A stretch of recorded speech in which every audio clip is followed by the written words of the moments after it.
Halo Pak Gai.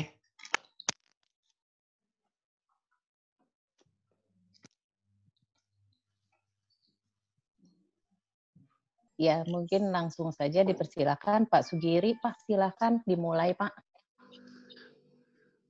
Baik, ini PPT-nya bisa, nah mulai di sini ya. Ya. Selamat pagi semua hadirin. Saya diminta untuk berbicara pengalaman mengenai apa yang sedang dilakukan dalam proses restorasi Kelenteng Sietiankung ini atau Vihara Setiabudi Jalan Kelenteng Bandung.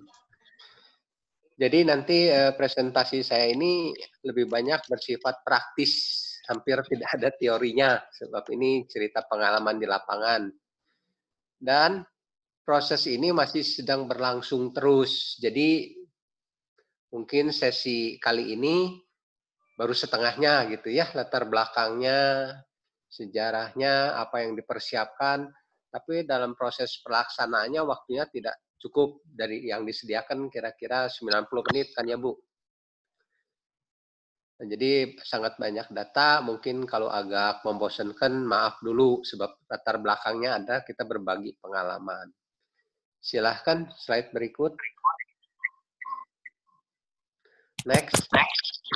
Nah ini saya nemukan beberapa foto bersejarah dari Kelenteng Sietiankung. Salah satunya ini, ya, berikutnya, next. Ini kira-kira tahun-tahun yang sama, foto-foto ini dapatnya dari sumber Kit LV, Belanda.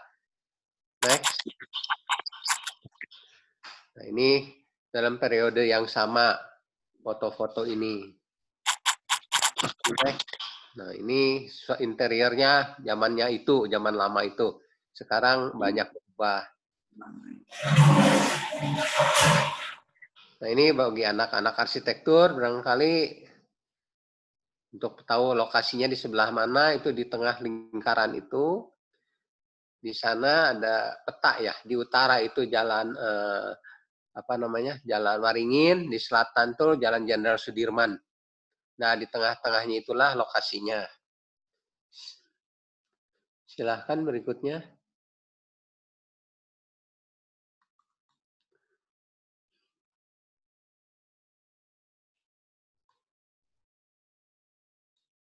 Nah, ini adalah hasil menggambar ulang karya dari Pak Daud, rekan saya yang dulu meneliti bareng di sini. Ini ada tampak depan, ada potongan memanjang gitu ya.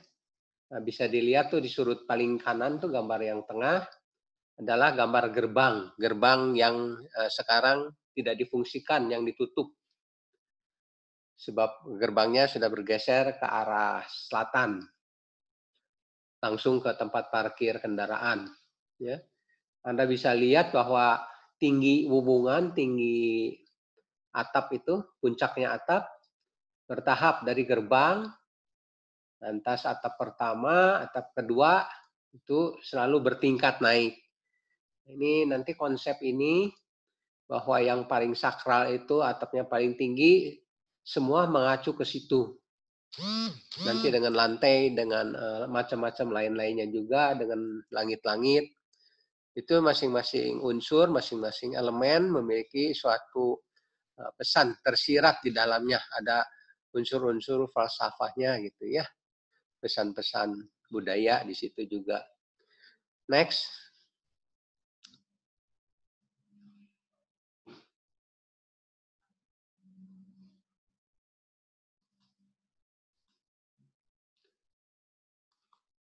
Ini di tempat saya tertutup ya oleh itu Pak, waiting room.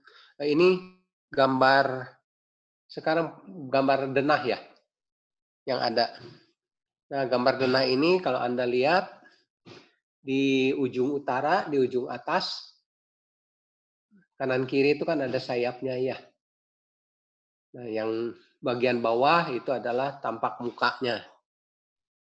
Di tengah itu yang digarisi, yang dibatasi oleh dinding warna hitam, itulah bangunan utama. bangunan utama, dan di tengahnya itu ada kotak gitu ya, dengan garis-garis tipis. Itu menunjukkan courtyard semacam itu, yang nama ada jadi atapnya, atap di atasnya itu kosong, tidak ada gentengnya, bisa lihat langit. Nah, di bawah itu ada, dibatasi kotak itu adalah katakanlah bidang tanah terbuka gitu ya, bisa lihat langit. Yang mengap itu kanan kiri itu adalah passage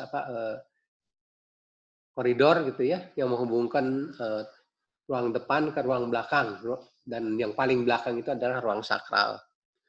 Nanti ini saya cerita lebih lanjut konsep ini, yang bukan satu konsep typical traditional architecture dari budaya Tionghoa tradisional. Next. Nah, ini suasana dekat-dekat udah sekarang ya, 2008. Nah, ini sore hari, kira-kira jam 6, jam 7, itu kebetulan ada potret itu. Berikutnya. Nah, berdasarkan kondisi ini, sejarah ini, dan usia bangunan, Vihara Satyabudi atau Kelenteng Xie Tiankung itu dengan peraturan daerah dinyatakan sebagai benda heritage budaya dari klasifikasi A. Klasifikasi yang sangat yang sangat diperhatikan. Ditegaskan sama sekali tidak boleh ada perubahan mengenai detail atau komponen, bagian, bahannya harus dipertahankan sama dan tidak ada diubah-ubah gitu ya. Jadi bangunan ini usianya udah 135 tahun. Nah, nanti kita mengacu kepada pernyataan ini, kelas A ini harus sangat ketat gitu ya. Harus sama, tidak boleh lebih baik, tidak boleh lebih jelek. Harus sama seperti apa adanya sebelum terjadi musibah. Next, silakan.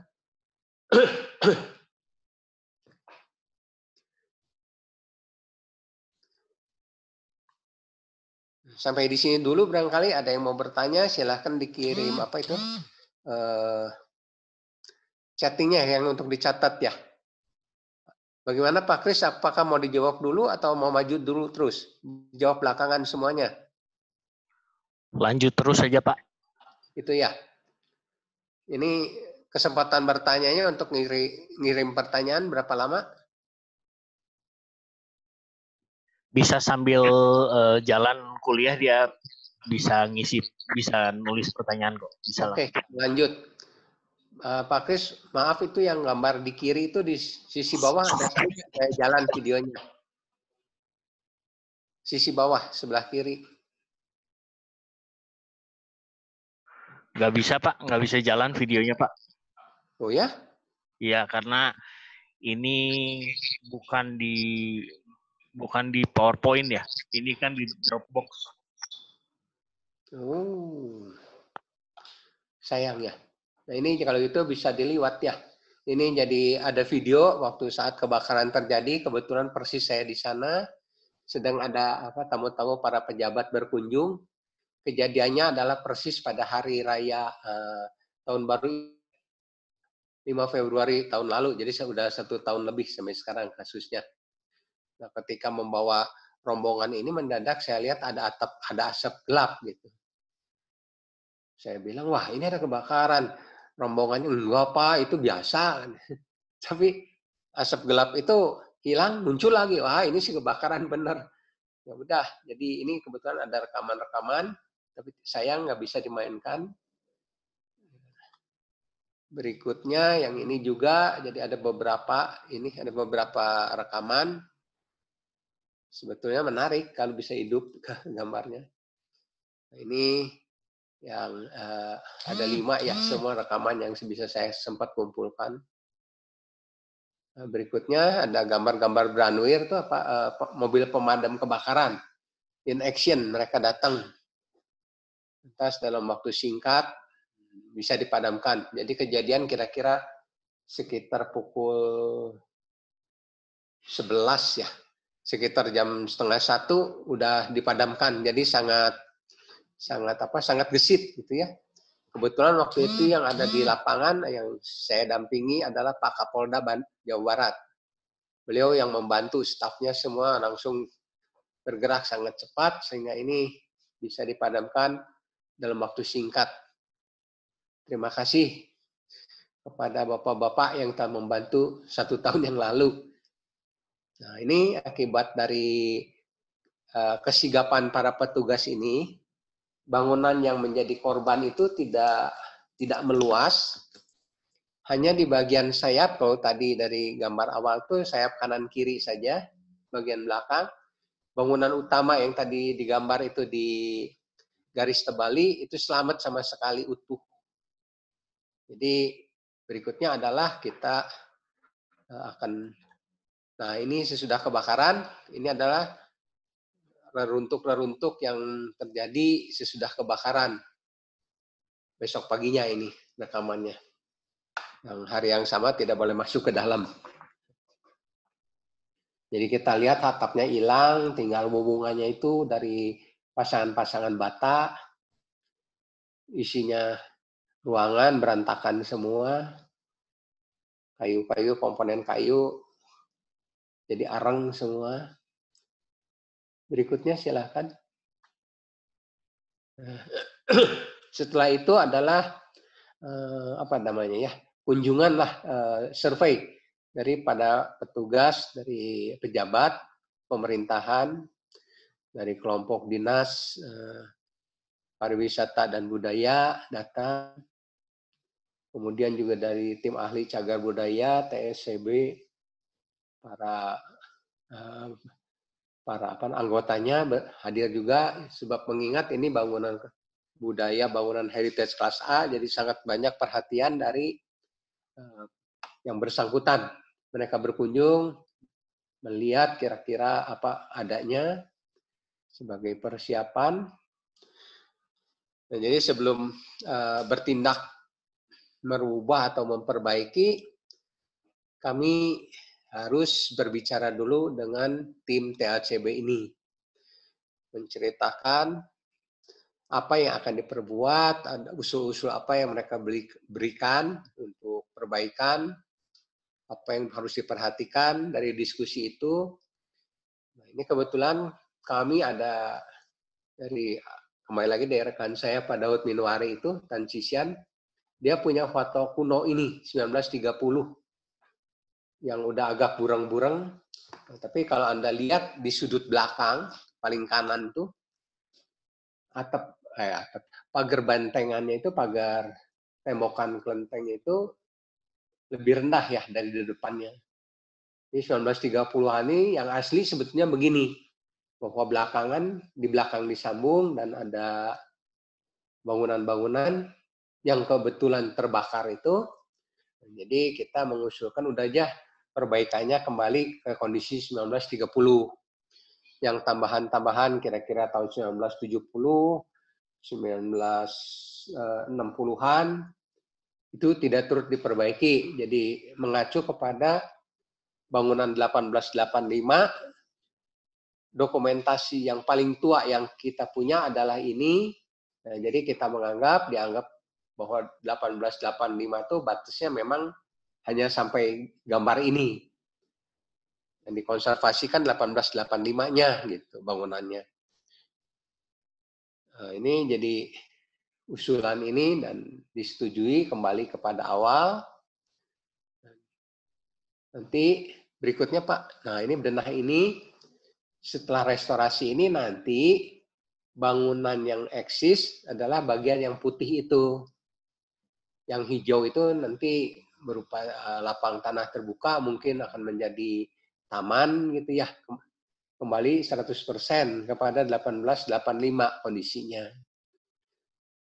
Yang terbakar adalah sayap kiri yang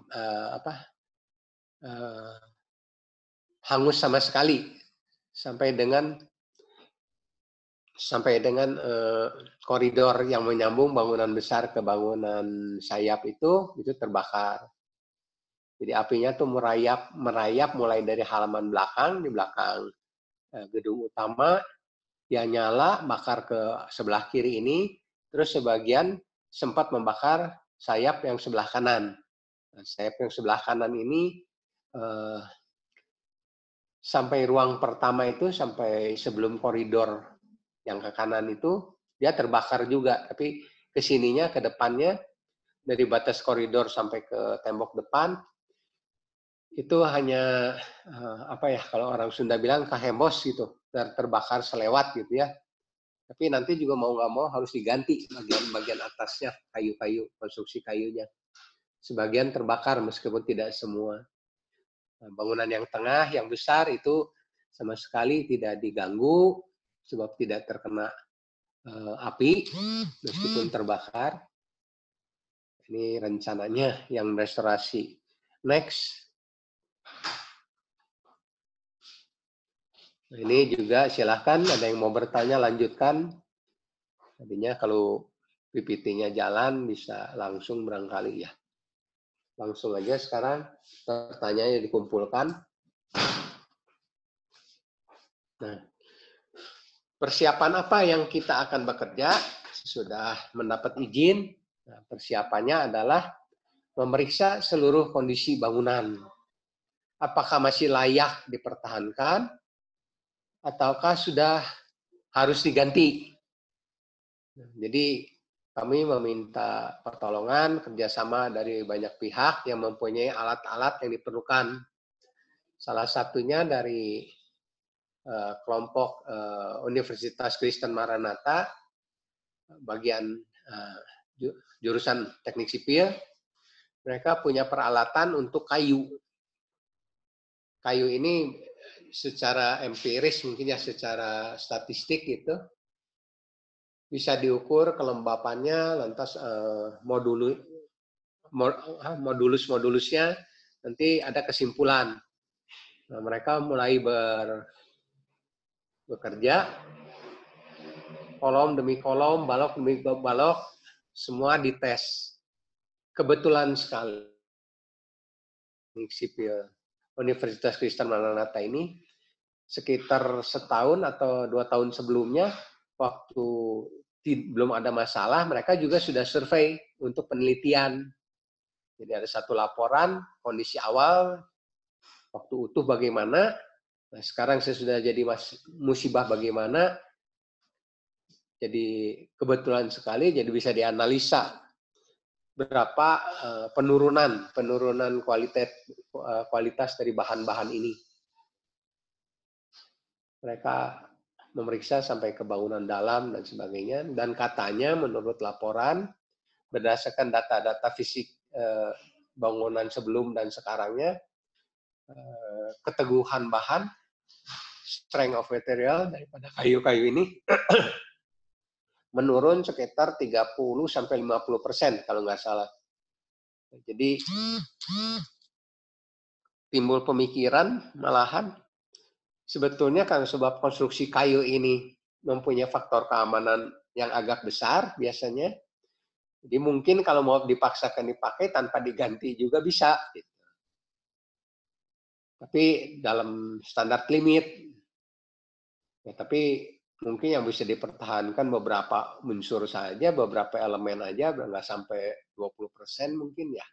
Yang lainnya tetap diganti, ya udah pihak yayasan dan pihak tim restorasi kita sepakat akan diganti sama sekali, akan diperbarui sama sekali bahan-bahan kayu ini.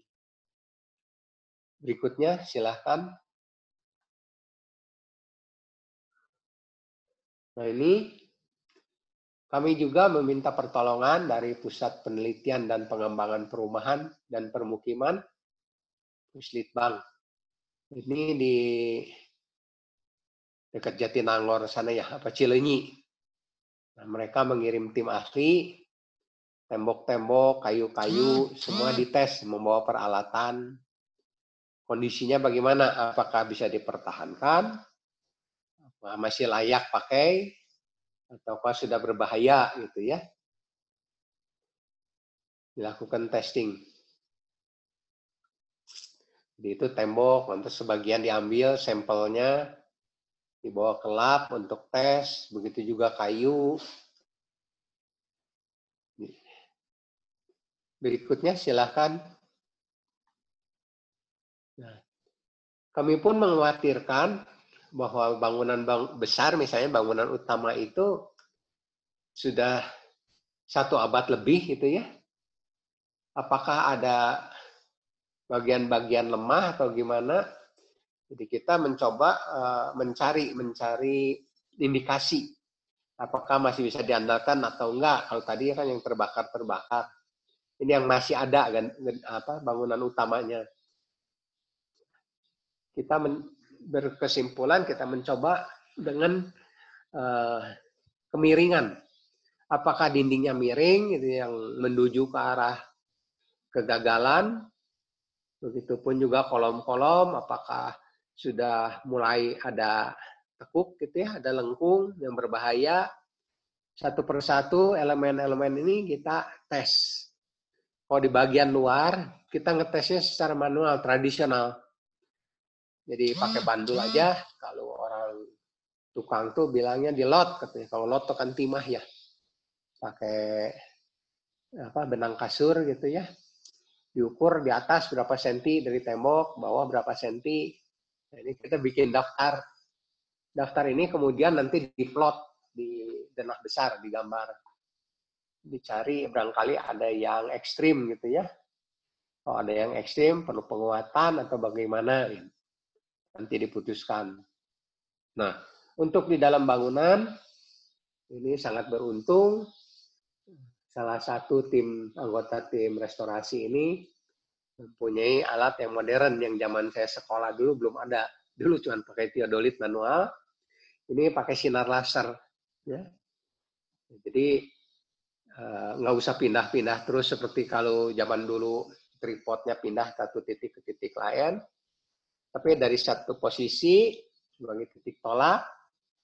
Nah, ini saya ulangi dulu, maaf. Di dalam ruangan digunakan alat ini sebab di luar ruangan berdasarkan cahaya kita bersaing dengan matahari tidak akan terlihat. Jadi ini untuk di dalam saja digunakan alat ini. Jadi surveinya jauh sangat lebih cepat daripada di luar. Dengan posisi satu tempat, dilihat di mana garis-garis cahaya itu ada, langsung bisa dicatat. Jadi sangat menolong. Dan juga sama kolom-kolom ini kita petakan di dalam peta besar. Barangkali dicari di mana ada kelemahan yang miringnya banyak, di mana yang dindingnya miring banyak. Tapi ternyata, biarpun sudah 1 abad lebih, kondisinya mulus-mulus saja. Tidak ada bagian yang mengkhawatirkan. Kecuali bahan-bahan konstruksi kayu. Ternyata ada beberapa yang sudah mulai ropos ya, mulai ada rayapnya. Terutama bagian-bagian komponen kayu yang menempel kepada dinding.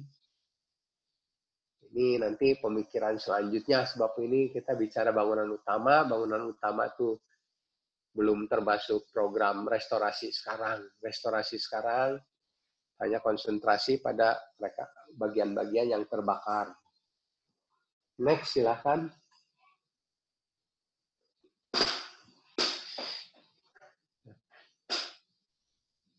Mengingat bahwa proses ini tidak akan cepat dan mudah,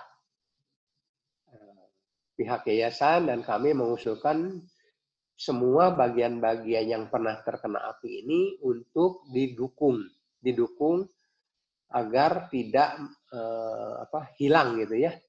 Jangan sampai nanti dia jatuh, putus, sehingga tidak ada arsip lagi. Jadi kita dipertahankan dulu seluruhnya dengan scaffolding, dengan pipa-pipa besi ini, juga untuk keselamatan. Sebab elemen-elemen ini, komponen-komponen ini setiap waktu bisa ambrol ya. Sudah terbakar, misalnya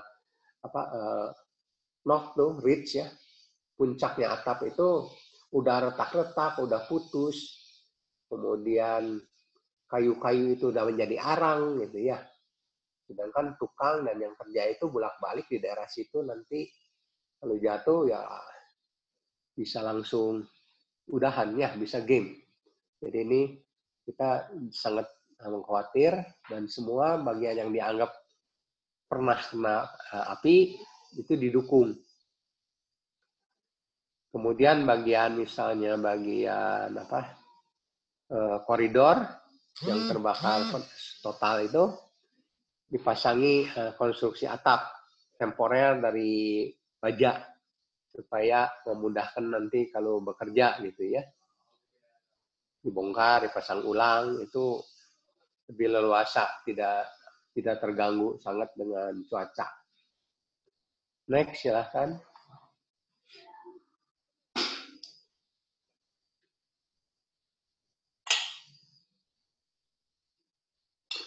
Berikutnya, kita mengadakan dokumentasi dengan foto ini ya, sangat ekstensif. Apa aja yang kelihatan, apa aja yang dirasakan nanti bakal diperlukan, dipotret. Jadi programnya bukan motretnya ada urutannya, tapi semuanya sedapat mungkin ada dokumentasi, kapan-kapan kalau diperlukan bisa dicari gitu ya. Dokumentasi banyak, tapi udah meskipun banyak, kadang-kadang kalau sekarang udah waktu restorasinya, ada saja bagian yang tidak ada dokumentasinya. Nah, jadi masalah lagi. Saya meneliti kelenteng ini pada tahun 2008 ya, 2007, 2008 sampai 2000 berapa ya? 2007 mungkin ya. 2015 mungkin 7 tahunan. Saya juga bikin dokumen banyak ya sebagai pembanding untuk keadaan sekarang yang diperlukan cari di situ. Ternyata tetap aja ada yang kurang. Jadi ada salah satu portal, nanti saya jelaskan, yang tidak ada arsipnya sama sekali. Terbakar habis, foto juga nggak ada, jadi kita ambil tindakan-tindakan yang reasonable aja. Di samping itu juga kita mulai mencari. 1885 ini elemen bangunannya tuh bagaimana dibangunnya. Sebab mau nggak mau nanti misalnya kita akan memperbaiki plesteran tembok. Plesteran itu tidak bisa dengan adukan zaman sekarang dengan Portland semen dengan semen hijau. Tapi saat itu yang dikenal adalah kapur yang sudah dibakar, kapur aktif, kemudian pasir, kemudian bubuk bata merah. Kalau orang dulu bilangnya tukang-tukang itu semen merah katanya. Nah, jadi namanya itu komponen adalah kapur dan bubuk bata merah. Itu yang dilakukan sekarang pada saat restorasi ini. Adukan dicoba digunakan adukan tradisional tersebut.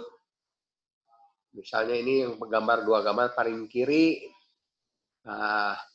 ada pabrik cat yang kita undang juga sebab nanti ada gambar-gambar mural dan sebagainya yang harus direnov. Kira-kira advisnya pabrik apa supaya tahan cuaca, tahan ultraviolet. Sinar ultraviolet tidak cepat pudar gitu ya. Kemudian misalnya genteng sekarang yang ada itu digunakan genteng ini ya, genteng seperti di gambar itu. Nah, tapi dari gambar-gambar tradisional yang kita ada, yang tadi fotonya saya unjukkan, ternyata awalnya itu pakai genteng es, genteng pelintong. Ya. Jadi kita akan kembali ke sana 1885 sebelum diganti dengan genteng tipe ini. Dari beberapa pengalaman setempat ternyata genteng ini pun tidak terlalu rapat air ya, masih ada bagian-bagian yang bocor. Barangkali kalau dengan genteng es itu akan lebih kedap gitu ya. Nah ini yang padahal sekarang genteng es itu sudah tidak ada yang produksi. Jadi kami pengurus tuh menghubungi salah satu pabrik genteng di Jatiwangi, ditunjukkan bahwa kita perlu model ini, dan mereka bersedia membuat. Jadi cetakannya moldnya itu dimodalin oleh yayasan supaya dibuat gitu ya. Jadi memang yayasannya sadar akan nilai budaya, nilai sejarah. Jadi mereka mau berkorban dengan biaya-biaya itu untuk mempertahankan keautentikan bangunan ini sesudah diperbaiki. Next berikutnya. Nah ini sekali lagi Pak Kris itu mundurkan lagi. Nah ini Anda bisa lihat komponen-komponen kayu yang ada itu sesudah terbakar seperti apa. Nah, ini cat-cat yang udah 1 abad tumpuk menumpuk. Ketika terbakar dia pecah dan itu tebal, barangkali ada 5-6 milinya. Kayu-kayu di belakangnya menjadi arang. Nah, ini kalau Anda lihat di gambar yang besar di bawah, itu ornamen-ornamen di ruang tengah itu, di ruang-ruang tengah pada kuda-kuda itu hilang. Terbakar ya, tidak ada bekasnya, tidak ada arangnya. Nah ini yang saya tadi katakan, potret ini saya tidak ada. Tadinya seperti apa gitu. Nah ini posisi portal ini adalah berhadap-hadapan di koridor sayap barat itu ada 2 portal berhadap-hadapan. Portal yang berikutnya yang di sisi sangat baratnya lagi, sisi barat dari sayap barat ini, jadi yang tidak terlihat pada gambar, itu masih ada agak bisa dibaca sisa-sisanya. Tetapi ini yang portal berada di sisi sebelah timur sayap barat ini malahan hilang. Dan kita cari dari file ribuan gambar yang ada, tidak ada file untuk ini. Jadi kita tim restorasi berkesimpulan kalau begitu udah aja duplikasi dari yang ada dari portal di sisi barat dari sayap barat itu. Nah ini proses ini sedang diusahakan. Jadi sambil mempersiapkan restorasi itu ornamen-ornamen yang seperti ini banyak sekali dan itu diukir dengan tangan satu persatu. Digambar, dipotret dulu, digambar, kemudian dibikin ukuran 1:1. Terus ada seorang seniman ukir yang kalau nggak salah dia asalnya dari Kudus atau Bali, Kudus rasanya. Nah ini pengukir ini dia yang mengerjakan seluruhnya, setiap komponen. Itu kan ada yang melengkung gitu ya. Arsitektur Tionghoa tradisional tuh Anda bisa lihat yang adanya tihang-tihang kolom-kolom tegak dan melintang. Tidak ada balok kuda-kuda atau balok-balok kayu yang miring. Jadi ini di atasnya wording, di atasnya itu langsung plafon. Plafonnya dari papan tebal, di atasnya langsung ada reng, di atas reng langsung ada genteng. Next, berikutnya. Nah ini misalnya yang paling sudut kiri atas, ini terbakar, tapi sebagian menjadi arang, sebagian masih bisa dilihat.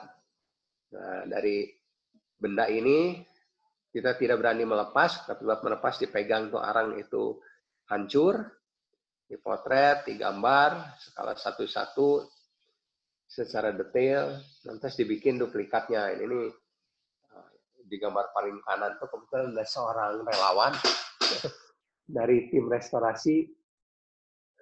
Ya tunjukkan ini sama di atas gitu ya, sama. Nah ini replika gini kita cukup banyak yang seperti tadi saya ceritakan. Nah ini misalnya 2 gambar yang sudut paling kiri dan gambar yang di tengah itu secara garis besarnya mirip ya, serupa tapi tidak sama. Jadi setiap elemen ornamen itu nggak ada standar. Kalau Anda lihat misalnya sudut kiri bawah itu bagian atas, di atas gambar apa itu, gambar yang bongkok itu ya, mungkin naga atau apa. Nah, ini putus. Nah, itu putus sebab terbakar. Nah, itu kita perkirakan lengkungnya seperti apa, mengacu kepada elemen-elemen yang masih bisa dilihat atau di bangunan besar yang sama sekali tidak terganggu. Ya. Ini sudut kanan sekali, ini gambar apa, konsol pendukung kayu di atasnya, traditional Chinese style dari 2 komponen, di tengahnya ada pen gitu ya. Nah, ini kita harus membuat ini dari balok-balok utuh yang besar. Siapkan dulu semuanya. Silahkan next. Nah, ini bagian koridor. Bagian koridor yang sangat terbakar. Ini koridor di sayap barat. Sayap timur baru diperbaiki sedikit. Kita konsentrasi sayap barat yang paling berat. Itu Anda lihat hubungan di atas atap koridor itu banyak benar detailnya. Udah tembokannya, kerjaan temboknya tuh bercabang-cabang, ukiran-ukiran, lukisan-lukisan, terus lining gitu ya. Tahap-tahapan itu kan seperti ujungnya itu ada empat tangga gitu ya, dengan masing-masing satu warna. Nah, itu detail-detail gitu banyak sekali. Tadinya kita pikir mau digambar gitu ya, tapi yang diminta menggambar give up, tidak tahu harus mulai dari mana. Terus dari rapat, udah aja kayak kita bikin model gitu ya. Saya bilang awalnya tuh mau itu aja pakai triplex di garis besarnya gitu. Tapi kan jadi harus bermacam-macam. Enggak, udah pakai itu aja, katanya dibikin model pakai bata di bawah, dijiplak. Ya, namanya kerjaan orang. Sesudah jadi, jiplakannya itu beberapa unsur tidak tepat panjangnya. Kurang, nanti ujungnya nggak ada, itu ya. Dibuat dengan semen bata gitu. Udah ada 3 yang dicoba pakai adukan, 3 mock up, ternyata tidak memuaskan. Akhirnya ada ide, ya udah itu aja pakai kayu, pakai triplex. Dan ini kelihatannya kami dibantu dari salah satu anggota restorasi, dikasih tukang-tukang mebel. Mereka merekam dengan sangat teliti satu persatu. Ini ketika proses itu disiapkan, gambar-gambar ini ada jadi persis ini 1:1. Kemudian juga dicat disamakan dengan bangunan yang ada. Sesudah semuanya lengkap, mock up-nya udah siap, sempurna, kita baru berani nurunkan, bongkar. Tadinya dipikir apakah ini bagian lock-nya masih bisa diselamatkan, tapi dilihat kondisi dan sebagainya udah retak-retak, udah putus-putus, adukannya adukan zaman dulu gitu ya, udah rapuh. Ya udah, terpaksa dihancurkan turunnya. Nanti dengan harapan dibangun ulang, ngejiplak dari mock up ini. Nah, ini masih dalam proses. Terus konstruksi kayunya di bawah juga dibuka satu-satu. Dibuka satu-satu, langsung dijiplak gitu, dibikin. Di mana ada tatahan lubang, di situ ikut kita bikin lubang. Gitu. Coba dijiplak, sebab dicoba dengan gambar kerja tradisional yang secara teknis kita biasa ketemu, mungkin berbulan-bulan baru jadi menghambat. Biarpun dicoba ya memang rumit sekali untuk ukuran sekarang. Jadi nanti mengacunya hanya kepada mock up. Nah, ini bagian yang sama, kondisi yang ada. Anda bisa lihat rumitnya bagaimana, ini ya. ada pengulangan, kanan kiri harus sama, depan belakang harus sama, masing-masing ada bagian-bagian yang serupa tapi tidak sama. Ini hubungannya, mock-up ini dibuat. Baru kita berani menurunkan, membongkar.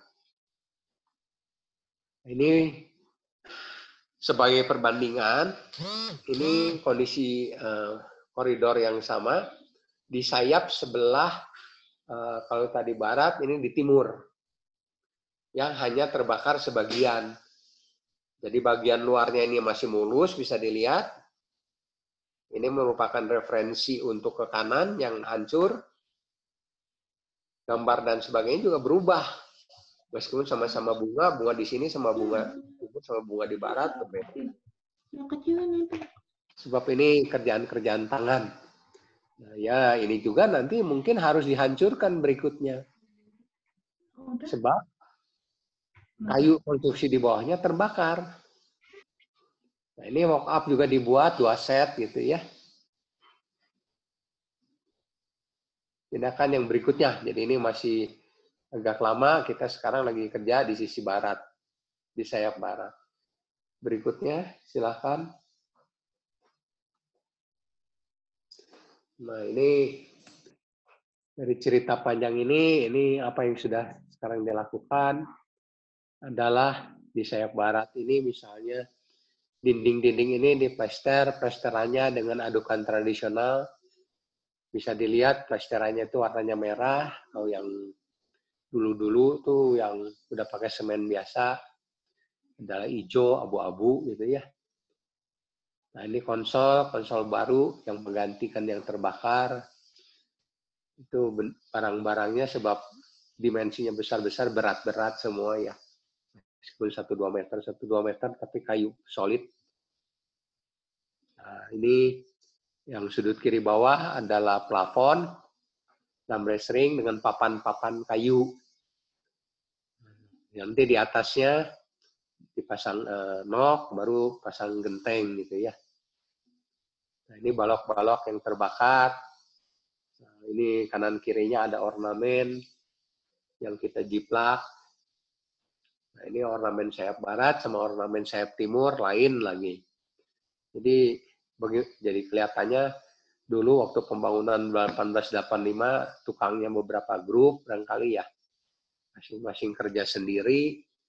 Terus lama-lama mungkin kalau ukiran-ukirannya rumit terus nggak selesai-selesai. Jadi bagian ini sederhana mungkin gitu ya. Dibaca dari jejakannya.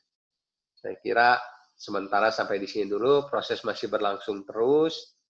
Sekarang ada COVID-19, proses jalan dengan lancar tapi lambat gitu ya.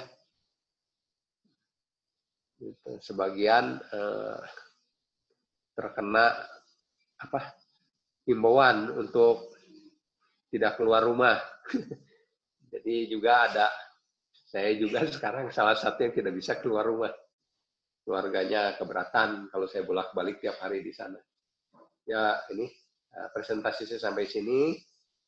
Silahkan nanti kalau ada yang mau bertanya, Pak moderator nanti akan membagikannya.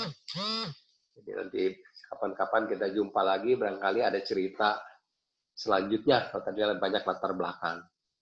Terima kasih untuk perhatiannya. Silahkan yang mau bertanya, nanti saya kalau bisa saya jawab. Mangga, Pak Kris. Pak Sugiri, ini ada pertanyaan-pertanyaan di chat. Bisa diceritakan dalam tim restorasi ini ada praktisi di bidang apa saja yang terlibat selain arsitek? Yang udah jelas ada dari pihak yayasan ya. Pihak yayasan yang biasa maintenance gedung dan yang pihak yayasan juga yang mengerti masalah teknik meskipun teknik secara umum gitu ya, bukan teknik bangunan. Kemudian ada ahli seorang ibu dari Maranatha, seorang dokter dari teknik sipil, Ibu Cindra. Beliau memperdalam mengenai kayu, bahan bangunan, dan gempa. Kemudian ada alumni dari Unpar juga, sarjana teknik sipil, seorang lapangan gitu yang banyak membangun, kontraktor, teknik sipil. Kemudian dia yang mengerjakan bangunan-bangunan sipilnya. Kemudian ada dari bagian perkayuan yang cukup mungkin peralatannya baik-baik, gitu ya, tukang-tukangnya rapi. Nah, itu salah satu yang mensuplai tenaga mebel itu untuk bikin mock-up. Kemudian ada arsitek yang senior, dia dosen dan asisten di Fakultas Teknik Unpar, seangkatan saya. Kemudian saya sendiri di situ. Kemudian ada seorang arsitek, alumni dari Unpar juga, arsitek tapi yang bertindak menjadi pemborong, juga mengerjakan mebel gitu ya. Kalau tadi bagian perkayuan, kalau ini kerja mebel dan pemborong bangunan juga, seorang arsitek, alumni dari Unpar. Saya kira itu ya, sekitar 8 orang kalau nggak salah semua. Cukup barangkali Pak Kris? Ya. Lainnya silakan. Kita lihat lagi, ada pertanyaan lagi. Yang disebut duplikasi itu bagaimana Pak Sugiri? Duplikasi. Mungkin tadi bicara tentang duplikasi ornamen ya. Nah, duplikasi ini lebih menekankan kepada ornamen-ornamen. Tapi tidak hanya ornamen, strukturnya juga dijiplak. Duplicate kan membuat sama, tidak dirubah sama sekali. Nah, jadi duplikasi ini kita cari semua komponen, semua ornamen yang harus diganti itu dikerjakan, dipilih. Tidak ada yang disisihkan, ini biarkan aja gitu, enggak. Jadi pihak yayasan pun bersedia mengganti secara utuh gitu. Sama seperti ketika terbakar, jangan dikurangi, jangan dilebihi gitu ya. Barangkali itu aja keterangan singkatnya. Dan ini banyak, memang puluhan. Harus satu-satu dikerjakan dengan tangan. Nah, tadi Bapak jelaskan bahwa ada beberapa skenario yang dapat ditempuh jika contoh atau referensinya atau materialnya udah nggak ada. Nah, apakah skenario-skenario itu dicatat, dibuat berita acaranya selama restorasi? Oh iya, kami terutama sebelum masa karantina ini, setiap hari saya ambil syuting footage ya. Ada yang potret, ada yang video, makanya cukup banyak dokumentasinya. Itu setiap hari ada kemajuan kerjaan dan sebagainya didokumentasi. Nah, kalau rapat-rapat itu kan ada catatannya. Rapatnya putusannya apa, dibikin gitu ya. Ya memang kalau semangat masih ada, data-data ini nanti ketika selesai akan disusun menjadi satu kompendium gitu ya. Tahap-tahap apa yang sudah dilakukan, tindakan apa yang dilakukan, apakah ada perubahan, apakah sama, apakah tidak ada sumbernya sehingga diambil kebijaksanaan tersendiri. Itu kami usahakan selengkap mungkin gitu ya. Misalnya tinggi hubungan gitu ya, ada falsafah yang tadi pada awal saya ceritakan, itu kami kontrol bangunan yang terbakar terhadap bangunan yang besar, sayap kanan dan sayap kiri, berapa tingginya dari tanah. Nah, meskipun pelaksananya itu mengeluh sulit gitu ya, tapi kita insist gitu ya, minta tolong benar-benar supaya dilakukan. Jadi kita yakin bahwa sayap sebelah barat itu hubungannya lebih tinggi dari sayap sebelah timur. sesuai dengan falsafatnya bangunan Sehuyen ya. Kanan akan lebih tinggi dari kiri gitu. Dan juga dengan sendirinya lebih rendah dari bangunan utama misalnya. Kemudian lantai, tinggi lantai. Kita ukur seluruh bangunan. Nah, kita coba temukan apa yang harus dilakukan berikutnya gitu. Sebab tinggi lantai itu pun membawakan filsafatnya yang paling tinggi adalah di tengah, paling dalam, ke depan tuh makin rendah. Sayap timur itu harus lebih tinggi, meskipun lebih rendah dari bangunan utama, tapi lebih tinggi dari sayap barat. Nah ini ruangan per ruangan, ruangannya dari depan ke belakang itu juga harus bertahap. Yang di belakang paling tinggi, ke depan rendah. Nah itu misalnya detail-detail itu ya kita kontrol ulang. Nah, ini nanti belum sampai di sana, tapi peta besarnya udah ada. Ketinggian yang diharapkan berapa sudah ada. Nah ini diharapkan nanti para pelaksana mengacu ke denah ini gitu ya. Itu alternatif. Tapi ya nanti kita lihat hasilnya apakah penelitian ini dilaksanakan atau enggak kan? Ya. Pak, mau tanya lagi nih, jika restorasinya sudah selesai, apakah pengunjung akan tahu mana yang asli dan mana yang berubah? Kita ada pemikiran ya bahwa nanti di dinding itu di beberapa tempat ada dinding dengan cerita. Bagian ini dulu kenapa, sekarang kenapa gitu ya. Nanti akan ada cerita meskipun ini masih dibahas terus gitu ya.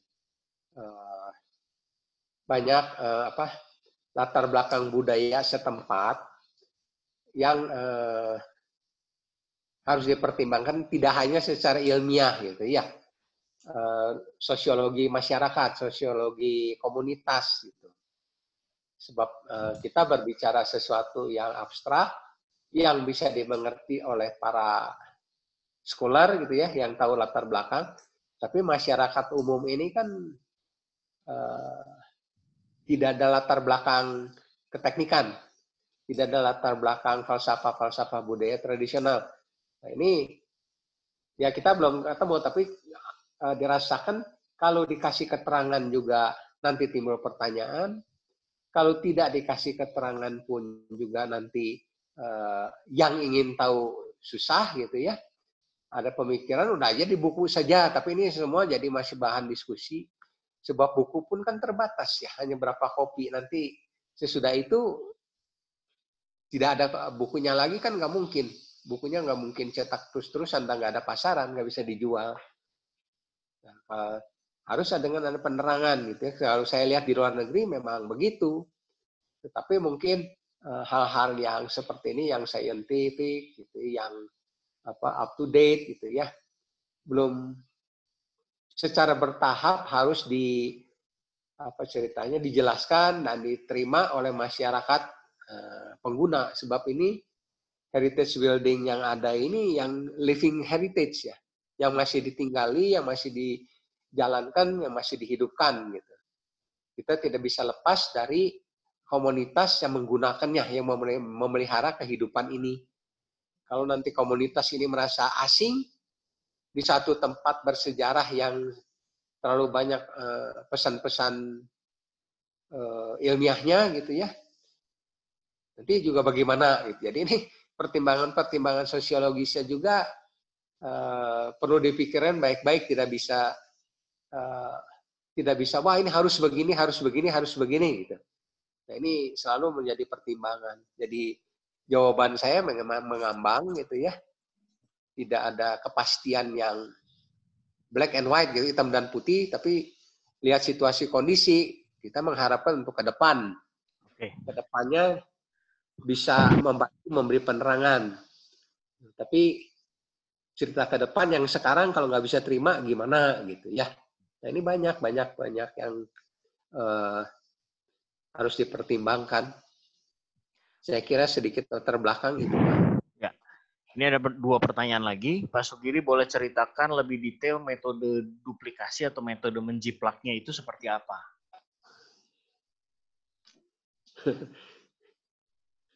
Itu yang ukiran-ukiran tuh ya kemampuan tangan. Dibuat dulu gambarnya skala 1:1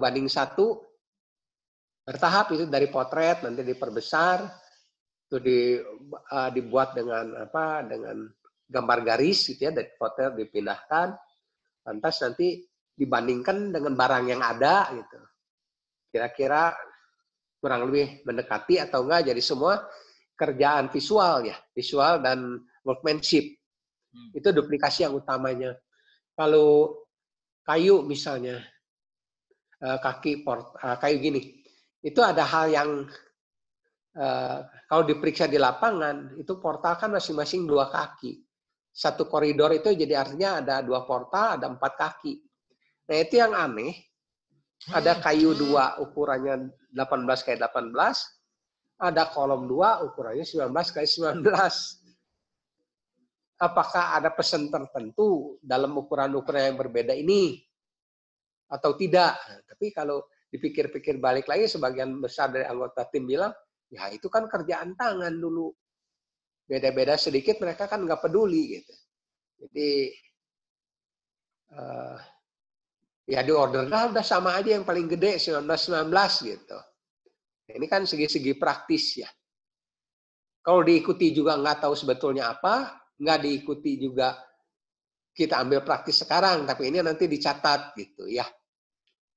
Siapa tahu ada maksud tertentu, tapi kan kita tidak tahu, harus interpretasi dari data yang ada dan nggak ada yang tahu. Ya, nah ini hal gini ya ada. Nah, pertanyaan lain, ini ada apa yang mendorong Pak Sugiri untuk tetap konsisten membantu restorasi?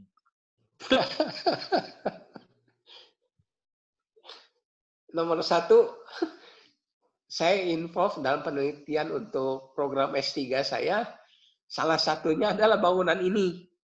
Jadi para yayasan tuh, para pengurus tahu kalau saya bolak-balik di sana bertahun-tahun. Dan saya yang memiliki dianggap dokumentasi paling lengkap, sebab nggak ada orang lain yang setiap datang motret-motret. Ya, saya punya ribuan foto. Ya, mereka mengharapkan bantuan saya, ya saya senang hati saja. Apalagi ini 1885 ya. Kalau tidak ada kita-kita yang sedikit lebih tahu dari mereka, nanti dikerjakan berantakan, gitu, kasar-kasar sesukanya. Nanti nasibnya bisa dilihat seperti kelenteng-kelenteng bersejarah yang sekarang sudah berubah fungsi, misalnya yang di jalan Jalan Pagarsi, gitu ya. Itu sebetulnya seumur dengan ini.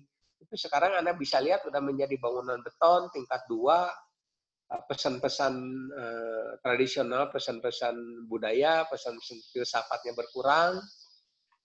Lantas ada kan kalau budaya Tionghoa tradisional itu 3 unsur ya, makanya dikatakan Tridharma. Ada unsur Tao, ada unsur Konfusius, ada unsur Buddhis gitu ya. Nah, itu kepercayaan rakyat tradisional, makanya namanya kelenteng. Kalau Buddhis itu kan namanya vihara sebenarnya ya.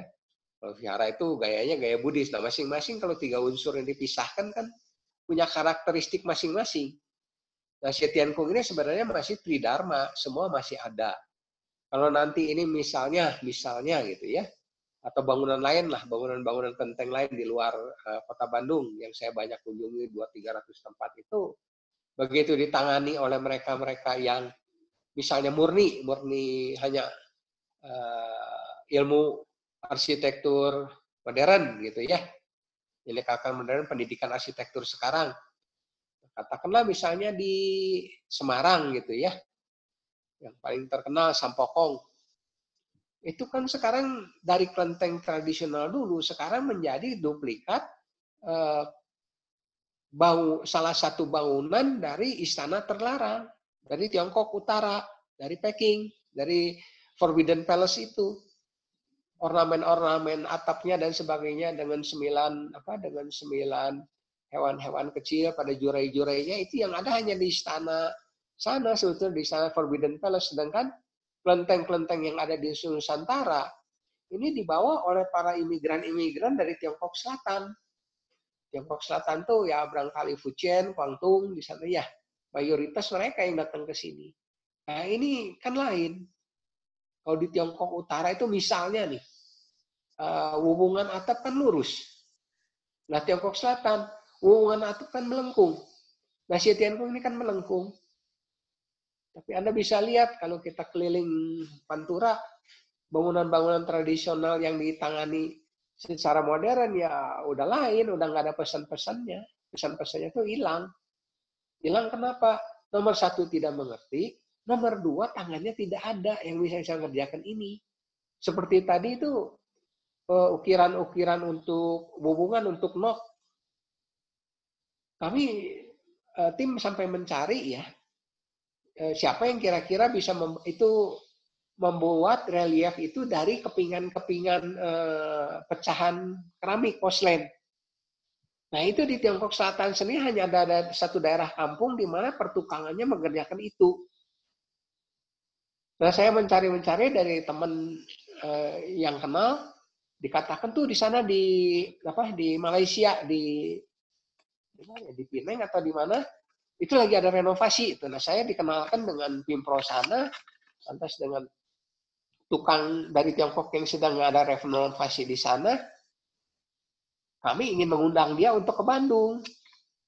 Coba ini kita mau bongkarnya, mau bikin ulang bagaimana.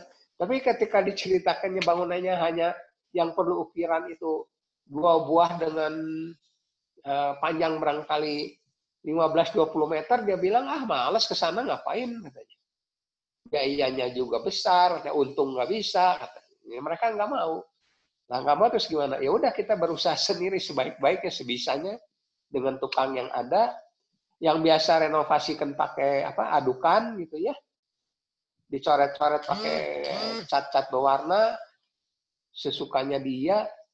Coba sekarang Pak latihan sedikit-sedikit, mulai dengan piring-piring, dengan botol yang dipecah-pecahkan gitu. Kita berusaha nanti mencoba setahunya kita, sebab tukang yang adanya nggak mau datang. Kalau datang pun mahal sekali, tidak terbayar mungkin ya, hanya untuk mengerjakan bangunan kecil gitu. Kalau mungkin proyeknya raksasa yang direnovasinya, dia datang satu rombongan ya worthwhile gitu ya, bernilai. Nah ini hal-hal begini ya jadi masalah ya, detail-detail itu. Ya, karena waktu juga ini sesi tanya jawabnya kita tutup, tapi ini masih ada 2 pertanyaan yang minta dijawab Pak Sugiri. Silakan. Bagian bangunan apa yang paling sulit dalam proses restorasi ini, dan bahan apa yang paling sukar ditemukan untuk untuk bangunan dengan gaya arsitektur seperti ini? Yang terakhir saya jelaskan itu sebetulnya yang paling sulit. Tapi ketika saya survei lagi tahun lalu ke Jawa Tengah kepada kelenteng-kelenteng tua yang diperbaiki, mereka sekarang menggunakan fiberglass dengan resin gitu ya. Bagus sekali, bagus. Tapi saya pikir untuk jangka lama itu resin kan akan lumer, akan hilang. Maaf sebentar.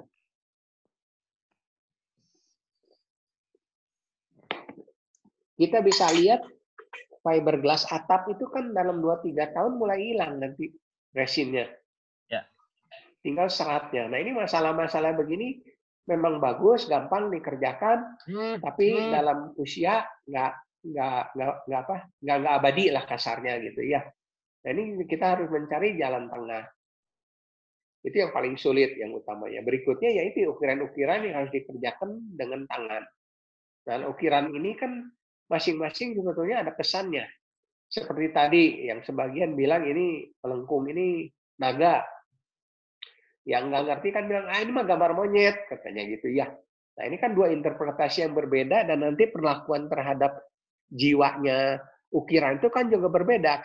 Mungkin kalau dikatakan monyet, nah si pelukis ini, si pengukirnya berpikir, monyet kan lucu gitu, nakal, bengal gitu, seperti Kerasakti gitu. Nanti kan jiwanya tuh lain. Jadi ketika dia mengerti ini tuh naga, dia perlakuannya kan lain. Ya, ada unsur sakra, itu kan ekspresi selalu terbawakan dalam pemikiran orangnya. Nah ini hal-hal begini Yang paling sulit sebetulnya interpretasi falsafahnya, sebab tidak ada yang tahu. Kita harus punya vocab yang luas untuk bisa menafsirkan gitu. Ya, ya. Terima kasih Pak Sugiri. Ini ada beberapa pertanyaan, tapi mungkin saya bisa bantu jawab juga. Apakah ada rencana lain restorasi bangunan sejarah lainnya setelah kelenteng ini? Saya sama Pak Sugiri udah beberapa kali. Waktu itu Ibu Eliati juga di grup ini ya, yang pernah ikut sama saya ke Jamblang ya, Pak Sugiri ya. Iya. Jamblang itu punya kelenteng yang juga menarik, dan di sana punya gambar yang rusak, gitu ya, yang perlu direstorasi. Sebetulnya ini bisa jadi kerjaan teman-teman DKV dan teman-teman seni murni. Betul ya Pak Sugiri ya? Betul. Dananya nggak ada. Ya, cuma ini nggak ada yang sponsorin nih, nggak ada yang sponsorin. Dan kalau misalnya sebetulnya ini bisa jadi project sama-sama buat kita untuk bisa digarap di yang akan datang. Lalu ini pertanyaan juga, apakah teknologi sekarang... Saya tahan sebentar. Ya. Itu yang paling dekat itu kan juga ada proyek kalau mau dikerjakan kuburan. Kuburan yang di Cikadut itu, kuburan Letnan ketiga Tanjung Nyawa, itu juga sangat historis ya. Ya. Hancur-hancuran tuh. Dan kita udah punya penelitiannya sudah di-approve tuh. Jadi udah, bagus ya. Sudah turun dana penelitiannya, jadi kita bisa mulai. Bagus. Project lainnya juga adalah ini ada pertanyaan terkait dengan apakah teknologi sekarang membantu untuk mengerjakan proyek seperti ini? Ya, jelas. Ya, ini sangat membantu. Nah, salah satu yang diperoleh juga hibah oleh Ibu Cindra dan saya adalah untuk membuat dokumentasi 3 dimensi kelenteng ini. Jadi itu menjadi, kami dapat dana hibah dari Kemenristek Dikti untuk membuat dokumentasi 3D dimensi ya untuk proyek ini. Jadi kita terbang drone, kita scan bangunan itu dan kita bikin model 3D-nya. Nah, itu membantu sekali untuk restorasi proyek ini tentunya. Begitu ya Pak Sugiri? Ya betul. Oke, terima kasih banyak. Ini karena waktunya juga sudah sangat terbatas.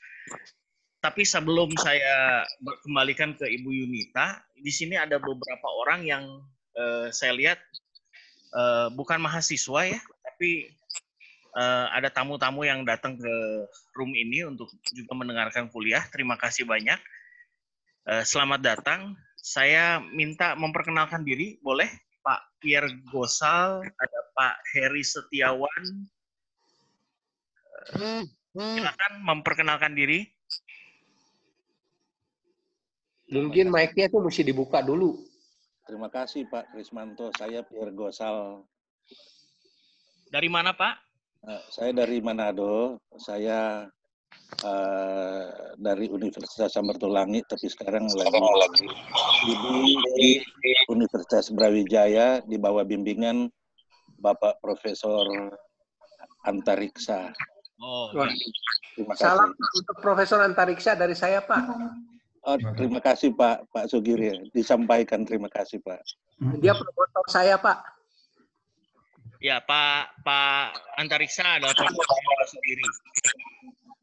Silakan yang lain, Pak Heri tadi. Pak Heri silakan memperkenalkan diri Pak. Oh ya, terima kasih. Telah diizinkan bergabung. Saya Heri Setiawan, kebetulan urban planner di Dinas Perumahan Rakyat Kawasan Permukiman dan Cipta Karya Provinsi Jawa Timur. Jadi biasanya memang juga mengawal juga untuk heritage conservation planning. Jadi ini sangat menarik topiknya kalau terkait konservasi cagar budaya. Semoga ada pembahasan materi yang seperti ini di nanti setelah pasca COVID juga masih ada gitu. Moga-moga diberi kesehatan ya. Terima kasih Pak Heri. Ada Ibu Sisil kalau nggak salah. Ibu Sisil tadi bergabung. Pak Sugiri, ada Ibu Cecilia Lau di sini? Waduh, Pak mantan dekan dong. Dekan rektor. Mantan rektor Unpar. Betul, Pak? Ibu rektor, mana Ibu rektor? Salam, Bu.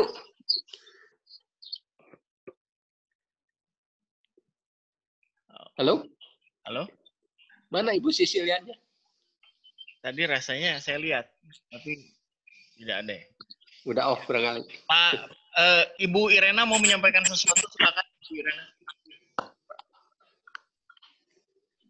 Terima kasih untuk sharingnya Pak Sugiri. Sama-sama, Terima Bu. kasih juga untuk rekan-rekan dari institusi lain yang bersedia untuk mengikuti sesi kuliah pagi ini, dan juga untuk para mahasiswa dan dosen. Semoga hari ini kita mendapatkan banyak masukan ya, terutama dari ahlinya langsung. Ini bapaknya kelenteng kalau saya bilang ini. Suhunya kelenteng Pak Sugiri. Biasa aja. Ya, semoga nanti berikutnya akan ada sesi-sesi lagi dari mata kuliah PSNB yang mungkin bisa buka untuk banyak pihak, dan silahkan ditunggu sesi-sesi yang menarik selanjutnya. Terima kasih, selamat pagi. Ya, saya kembalikan ke Ibu Yunita, silakan Bu Yunita.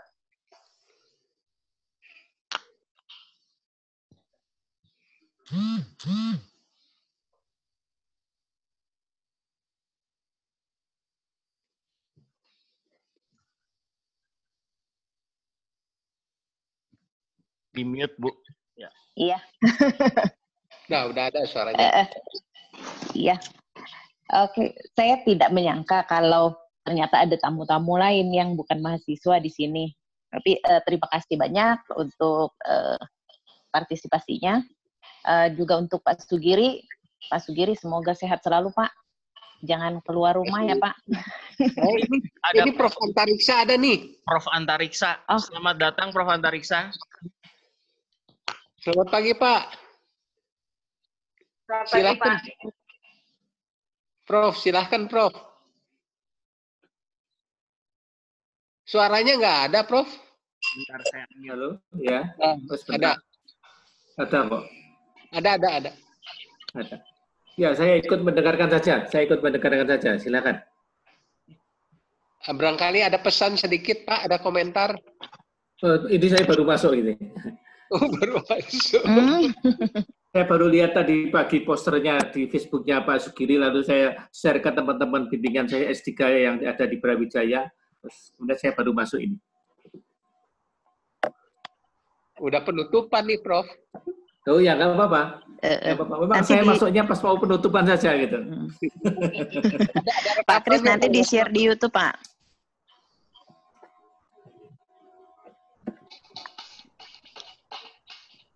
Ya, Ada pesan yang kali.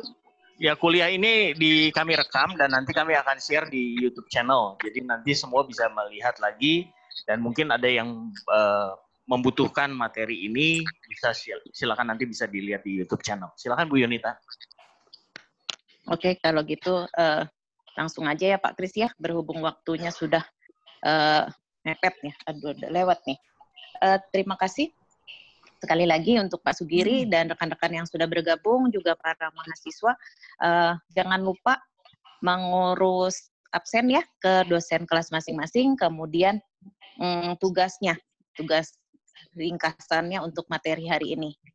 Ya, mungkin segitu aja Pak Kris. Makasih untuk Pak Kris juga yang bersedia menjadi host di sini. Sangat berguna sekali, Pak. Next time kita bikin lagi ya. Baik.